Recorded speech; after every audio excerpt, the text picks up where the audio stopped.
Ngayon, gusto nila akong tawagin. Tawagin na lang nila ako. Huwag na sila magdadaldal pa. Tawagin na lang nila ako dyan sa Kongreso.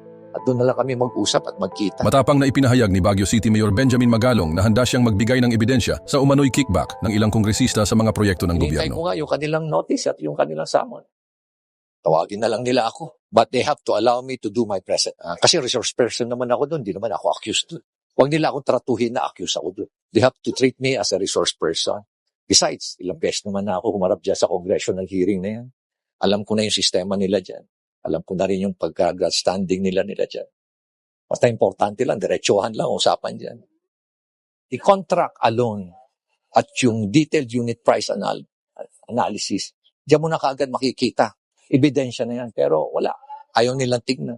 At magkanta ka ng market survey. On the basis of that, makikita mo na kaagad. Prima facie, you can easily get it. Basta importante sa kanila, sila meron eh. Ako, gawin nila akong investigating unit. Ako maglilid ng investigation na yan. I'm willing to volunteer to be the head of the investigating body dyan sa flood control project. Basta yatas nila sa akin yung PNP at yung mga ibang investigative agency like NBI.